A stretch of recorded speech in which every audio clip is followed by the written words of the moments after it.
Hello, ഇതേ കേരളത്തിലെ തന്നെ ഏറ്റവും വലിയ ഫ്ലവർ ഷോ ആയ പൂപ്പൊലി 2025 കാണാനാണ് ഞാനിന്ന് വന്നിരിക്കുന്നത്. വയനാട് ജില്ലയിലെ അമ്പലവയലിലാണ് എല്ലാ വർഷവും ജനുവരി മാസം ഇത് നടക്കുന്നത്. മേള തീരാറായ സമയത്താണ് ഞാൻ ഇവിടേക്ക് വന്നത്, അതും രാത്രിയിൽ. അതുകൊണ്ട് തന്നെ സാമാന്യം നല്ല തിരക്കുണ്ട്. എന്തായാലും നമുക്കിതിൻ്റെ ഉള്ളിലേക്ക് കടന്ന് എന്തൊക്കെയാണ് സംഭവങ്ങളെന്ന് നോക്കാം.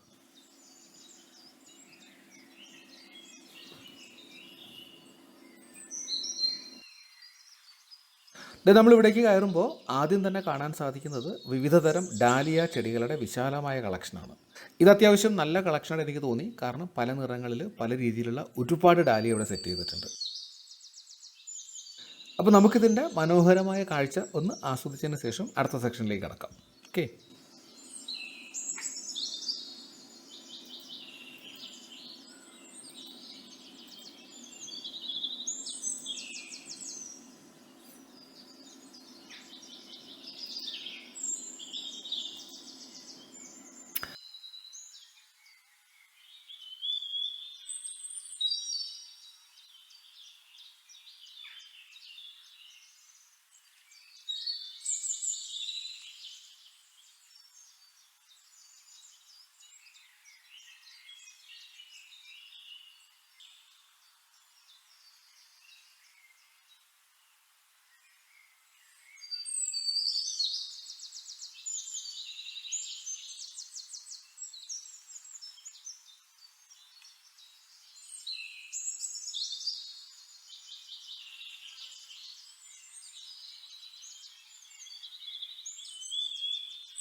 അടുത്ത സെക്ഷനിലേക്ക് പോകുന്ന വഴിയിൽ തന്നെ പല നിറങ്ങളിലുള്ള ക്രിസാന്തിമം ചെടി നമുക്ക് വലതുവശത്ത് കാണാൻ സാധിക്കും കേട്ടോ.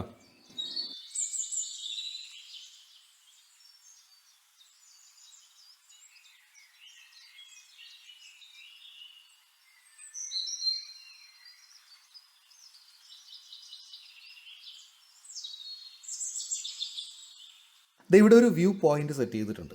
ഇവിടെ നിന്ന് നോക്കുകയാണെങ്കിൽ ഈ മേളപ്പറമ്പിൻ്റെ തന്നെ വിശാലമായ ഒരു കാഴ്ച നമുക്ക് കാണാൻ സാധിക്കും.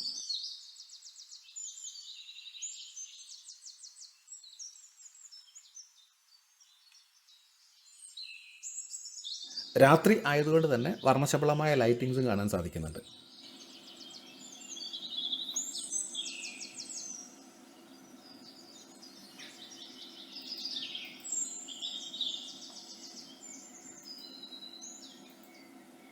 നമ്മൾ അടുത്ത വിഭാഗത്തിലേക്ക് എത്തുമ്പോൾ ഇവിടെ മേരി ഗോൾഡിൻ്റെ മനോഹരമായ ഒരു കളക്ഷൻ കാണാൻ സാധിക്കും. എനിക്ക് തോന്നുന്നത് ഈ ഷോയിൽ ഏറ്റവും കൂടുതലായിട്ടുള്ളതും ഈ മേരി ഗോൾഡ് തന്നെയാണ്.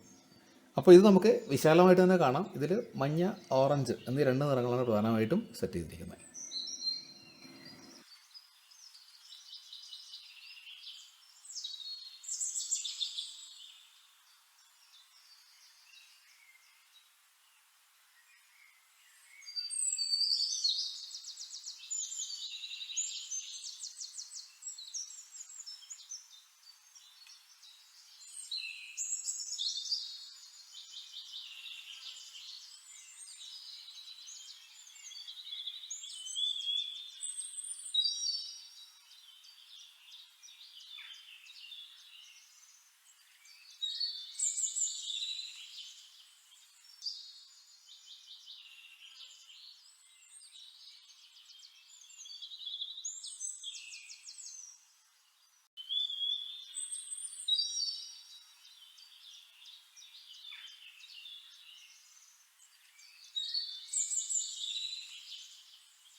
ഈ ഷോയിൽ ചെടികൾക്കൊപ്പം തന്നെ എടുത്തു പറയേണ്ട മറ്റൊരു കാര്യമാണ് ഇവിടുത്തെ ലൈറ്റിങ്സ്. കണ്ടല്ലോ, കുളത്തിൻ്റെ നടുവിലായിട്ട് വളരെ ഭംഗിയായിട്ടൊരു ഫൗണ്ടനൊക്കെ ക്രമീകരിച്ചിട്ടുണ്ട്.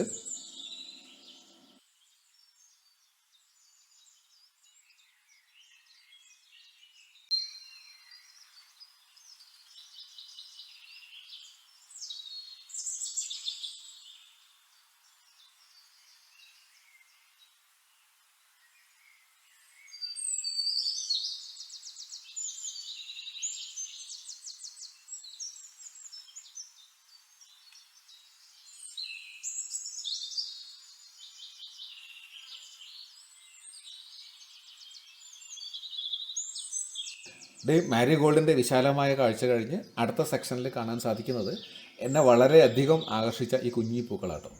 പല നിറങ്ങളിലായിട്ട് വളരെ ഭംഗിയായി സെറ്റ് ചെയ്തിരിക്കുന്ന ചെടിയുടെ ശരിക്കുള്ള പേര് എനിക്കും അറിയില്ല. ഇത് അറിയുന്നവർ ഒന്ന് കമൻറ്റ് ചെയ്തിരിക്കും കേട്ടോ.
ഇനിയുള്ളതൊക്കെ അതേ കുറേ മാരിഗോൾഡ് കാണാൻ സാധിക്കുന്നു, ഡാലിയ കാണാൻ സാധിക്കുന്നു. അങ്ങനെ പല പല ചെടികളുടെയും മിക്സപ്പ് ആയിട്ടാണ് കാണാൻ സാധിച്ചത്.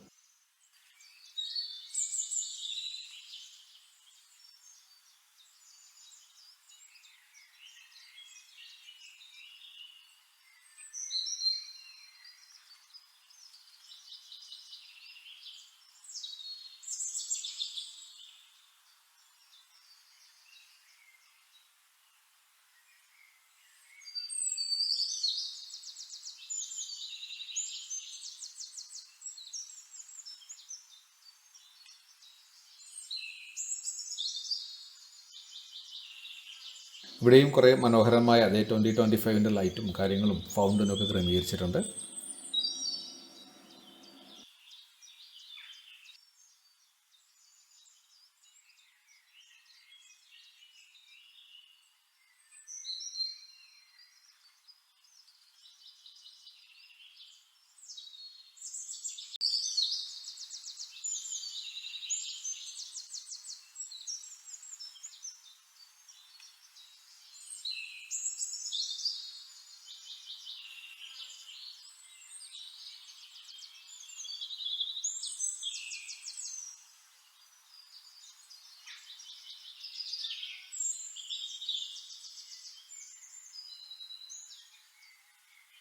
റോസിൻ്റെയൊക്കെ കളക്ഷൻ ഉണ്ടെങ്കിലും അത് പല സ്ഥലങ്ങളിലായിട്ട് ക്രമീകരിച്ചിരിക്കുന്നത് കാരണം അത്ര അട്രാക്റ്റീവായിട്ട് എനിക്ക് തോന്നിയില്ല കേട്ടോ.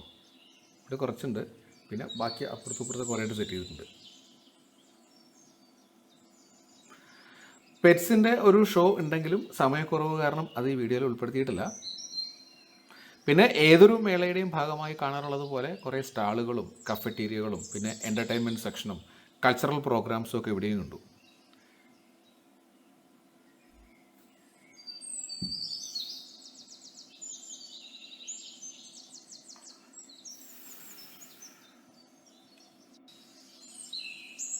ചെടികളൊക്കെ കുറഞ്ഞ വിലയിൽ വാങ്ങാനുള്ള സൗകര്യം ഇവിടെ ഒരുക്കിയിട്ടുണ്ട് കേട്ടോ. എന്തായാലും വളരെ കുറഞ്ഞ സമയം കൊണ്ട് എല്ലാം ഓടി നടന്ന് മൊത്തം കണ്ട് പുറത്തേക്ക് ഇറങ്ങുമ്പോൾ മിക്കവാറും എല്ലാ വർഷങ്ങളിലും ഈ ഷോ കാണാൻ വരാറുള്ള എനിക്ക് ഇത് കേരളത്തിലെ ബെസ്റ്റ് ഫ്ലവർ ഷോ എന്ന് പറയാൻ കഴിയുന്നില്ല. കാരണം ഈ വർഷം നമ്മുടെ ട്രിവാൻഡ്രത്ത് നടന്ന ഫ്ലവർ ഷോ ഉണ്ട്, കൊച്ചിൻ മറൈൻ ഡ്രൈവിലെ ഫ്ലവർ ഷോ ഉണ്ട്. ഇതൊക്കെ വെച്ച് നോക്കുമ്പോൾ ഇവിടെ എന്തൊക്കെയോ കുറവുള്ളതായിട്ട് എനിക്ക് ഫീൽ ചെയ്തു. ഏതൊരു ഫ്ലവർ ഷോയുടെയും പ്രധാന ആകർഷണമായ ഓർക്കിഡ്, ആന്തൂരിയം, ബോൺസായി, പിന്നെ അഡീനിയം ചെടികൾ ഇവ ഒന്നും തന്നെ ഇവിടെ കാണാൻ സാധിച്ചില്ല. ആകെയുള്ളത് വിരലെണ്ണാവുന്ന കുറച്ച് ഐറ്റംസ് മാത്രം.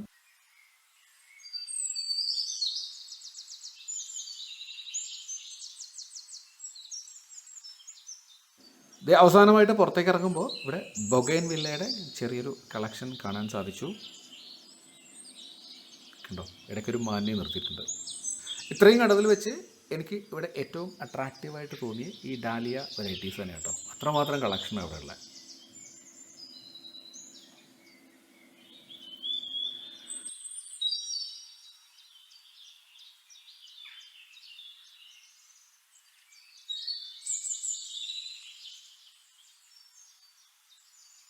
അവസാനമായിട്ട് വീണ്ടും കുറച്ച് ക്രിസാന്തിമം വെറൈറ്റീസ് അറേഞ്ച് ചെയ്തിട്ടുണ്ട് പല നിറങ്ങളിലായിട്ട്. ഇതും അവസാന വർഷവുമായിട്ട് കമ്പയർ ചെയ്യുമ്പോൾ വളരെ കുറവ് തന്നെയാണ് കേട്ടോ. ഇതിലും അധികം വെറൈറ്റീസ് ലാസ്റ്റ് ഇയറോട് ഉണ്ടായിരുന്നു എൻ്റെ ഓർമ്മ.